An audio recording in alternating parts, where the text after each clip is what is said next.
Hello, everyone. Welcome to the Blackshirt Breakdown. My name is Steve Marik. I'm a staff writer at Inside Nebraska, and he is Jay Foreman, our NFL veteran and former Nebraska Blackshirt.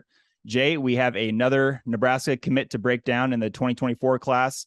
This one by the name of Willis McGahee IV. Obviously, an interesting name. A lot of people know the Miami running back, but Nebraska gets Willis McGahee IV, and a three-star outside linebacker who spent his high school career at Miami Palmetto High School, but he will be playing his senior year at Miami Columbus High School down in Florida. So Jay, interesting name, but this guy can play. I think he is six listed at 6'1", 6'2", around 230 pounds, and he is fast. He might not have your prototypical length, size, or for somebody playing on the edge on the defensive line, but I think this guy's got some skills.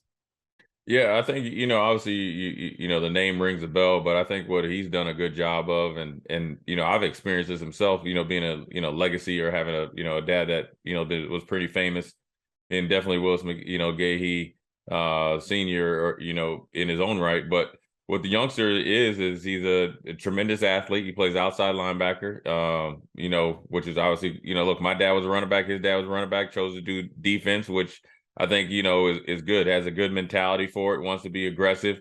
And he's a kid that can play football, and coming in playing the jack position with that type of athletic ability, that type of aggression, being well coached, in Florida, and, with his new high school he's going to, there's a really good coaching staff. He'll be more than prepared to play. And I think when you go over the quote of his body type, his skill set, his mindset about college football is next level. That comes from family, background, being exposed to things and understanding the game at a deeper level. And so I think his transition potentially could be really, really quick and and he's also might be the type of player that they recruit in the future for this jack position.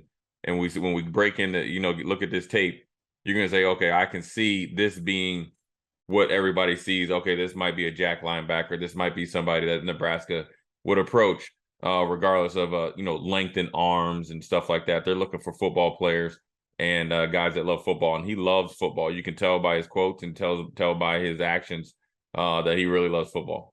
So you bring up the jack position, and that is a major reason why Willis McGahee decided to commit to the Huskers right now.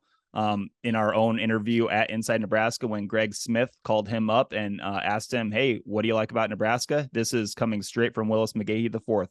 It's one of the biggest reasons why I picked Nebraska, Willis said, and that's about the jack position. Some schools want me only as an inside linebacker or an edge. I was only considering the schools that will let me play that hybrid position because that's what best fits my bodies and abilities. And Willis McGahee IV has a lot of good offers. He has Tennessee, Michigan is in there, Auburn is in there, but Nebraska wins out on him. We'll see if they can keep Willis McGahee, because as a junior, he had 13 sacks, I think, at Miami Palmetto. So we'll see what the sack numbers look like senior year at Columbus. Jay, obviously the jack position is going to be a key position in Tony White's 3-3-5 defense. Can you just explain a little bit on the surface level for people really interested in maybe what the jack role, and that's what MJ Sherman I envision playing at Nebraska this fall. So what is the jack position all about? It's all encompassing. You do a little bit of everything. Obviously, you have to have the ability to, rush the passer and effective the game in a positive way, both in the run and pass game. What I mean by that is, that position is expected to lead the team in tackles for loss. That position is expected to lead the team in quarterback pressures. That position is expected to be one of the top guys sacking the quarterback. But with that jack position and that player and that type, you have the ability to do other things. And you saw a little bit of it in the spring game.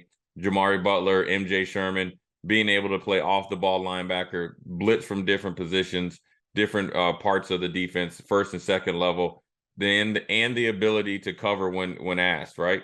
And so I think it's a position that when he looked at himself and looked where he could make the quickest transition to college football, he looked at his skill set realistically and then looked at the position. And so I think it's a really good match. Right now, I know he's had a lot of sacks, obviously, in high school, but he's showing what he's able to do athletically, but then also as a football player. is really, really a good match as well. Let's get into his film. We have 3 plays here that we are going to break down, that Jay's going to break down. A lot of them are against offensive tackles on the edge. And so, Jay, we'll just go through this right now, but what are you seeing? I personally, I know I'm not the expert here, but his hand-to-hand combat technique, Right. I think it's pretty good. Yeah, I mean, first of all, he's, well coached, and then obviously to be well coached, you got to be wanting to be coached. But look what he's doing right there. That's a next level pass rush move. Gets into him, swipe down, arm over, real tight, finish right. And now look at the leverage. Look at his leverage, pad level here, right here. Sets him right. Good hands, little punch, rip. We used to call it punch and pull, swim move. Get there. We call it pat on the butt as you're going past him. Good leverage. Look at both of the guys high. Look where he finishes with the quarterback, underneath the pads of the quarterback, right at shoulder pad level. So you're not worrying about a targeting. But what I like is when he's making his moves, the leverage doesn't change. So he's not you don't want to be a bobber if you're fishing, right? High, low. But look how when he's throwing right there, how he's really, really ripping across and ripping over with a swim move and, really dipping his shoulder. That means he's a good waist and knee bend, ankle flexibility, and the finish at the quarterback. And then look, when you started the film, the first thing I was going to talk about, he's getting off on the ball. Look at that. Everybody else is sitting there, at the line of scrimmage. He's the first one off the ball, so he's setting the tone. I talked about it, what it takes to play that position, reestablish a new line of scrimmage. He's off the ball, so now the pressure is on that offensive guard and tackle, and he beats the tackle pretty easily. And so quickly, the guard isn't able to help. And so this is what jumps off on tape to all those teams that you mentioned. But and obviously, primarily, we care about Nebraska. And so, look, it's a play that people can get excited about. And this one, obviously he uses that same, he's grabbing the chest of the tackle and he's ripping through. And this one, he gets a strip sack in the end zone. Yeah, this is a punch pull technique right here. Pretty much a bull rush. See him right there, jack him up, pull him up real tight. Now you have to be a little bit tighter in your pass rush moves when you're, obviously backed up towards their end zone, right? You don't want to really create any run lanes if there's a running quarterback. And this is obviously projecting when you're into the Big Ten.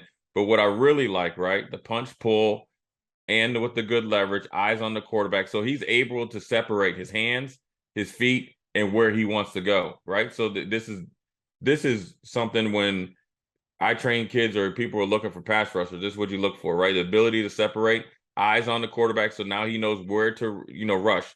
Is it a deep rush? The depth of the quarterback is going to dictate that. But what's really, really important is the playmaking ability. Get there, not only get the sack, you get the strip, force fumble, and I think he might have recovered it for a touchdown. If not, it's a safety. Playmaking ability, big-time players make plays, especially when you need it. And that's what you really want out of an outside rusher. And then here is another one, right? Now we saw him rushing on the left. Now you're looking for versatility. Now that's what we talked about, the jack position, right? Now this might be his go-to move, but I like it. He's going against a taller left tackle, right? The left tackle was scared of the speed, gave him a little head fake, got underneath his pads, punched and pulled, and kind of came underneath a little bit. If you watch him, right? He kind of gave him a little bit of a shimmy, head fake, got underneath him, punch, pull, able to finish. Now he went outside, but he could have went inside. But I like the leverage coming off of his pass rush move. So you said hand-to-hand combat, but it's his hand placement and his hand, his handwork when you're talking about playing the defensive line, outside linebacker position. What I really remember, I remember when Cam Jordan of the New Orleans Saints was coming out of college, and they talked about his hands when he was at the Senior Bowl and how it allows him to rush the passer effectively in the first and secondary rush. What I mean by that, your first move and your second move, your counter move, or the ability to continue to rush the passer in an effective way, even if you're not getting there cleanly. But him right there, he's getting there cleanly. He got there so cleanly that the left tackle looked like he blew a tire right there and stopped playing. Again, when he arrives at the party, he's not just trying to sack the quarterback. He is going for strip sacks. He's going for strip sacks and fumbles, strip sacks and fumble recoveries. That's what you want. You want a playmaker at that position. Sacks is what you're going to do on the base level, right? Hitting the quarterback, pressures, resetting the line of scrimmage, tackles for losses. Guys that create turnovers creates more opportunities for the offense. So as much as Tony White's excited, Satterfield and Coach Rhule should be excited as well, because you have a guy that is trying to make plays. And also when he, gets out there on special teams, that's portable as well. You run down on kickoff or on a punt and you're chasing down the returner, he's going for this tackle in forced fumble. So the playmaking ability, I think, is the biggest thing that for Willis McGahee, is because the athletic ability is there, the want to is there, the physicalness is there. I think his exposure to the big time football and how, growing up around it, you watch it a different way. Mm-hmm. His ability to dip and rip and really run the hoop, that's what they call it, running the hoop, which is you're able to bend around and make the corner short. That's something that when you're thinking of an outside player in the jack position, that's not your traditional outside 3-4 where you're just, 6'4", long arms, you're looking for something like that. You're looking for a guy to be effective.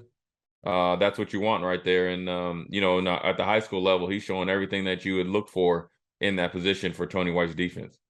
Yeah, absolutely. And another reason that I think Nebraska was able to secure this verbal commitment was because of the relationship building process with Matt Rhule and especially Rob Dvorak, who is going to be coaching the Jacks.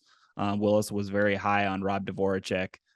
So that's obviously good to hear, because sometimes I think a lot of people maybe don't remember that Rob Dvorak is on the staff, or he's just not that, maybe he's just not out there as much. When he talks, it's not as splashy or flashy or whatever you want to call it. He's just kind of all about the football and doesn't want to, I guess, stray away too far from the football. But again, that was Willis McGahee IV, a 3-star linebacker prospect out of going to be Miami Columbus High School in Florida. So we will see. He is the 6th, as of this recording right now, he is the 6th member of the 2024 class for Nebraska. And we will be back with more breakdowns of Nebraska's 2024 class whenever they get them. So with that being said, he is Jay Foreman. I am Steve Marik, and that was a Blackshirt Breakdown. We'll see y'all later.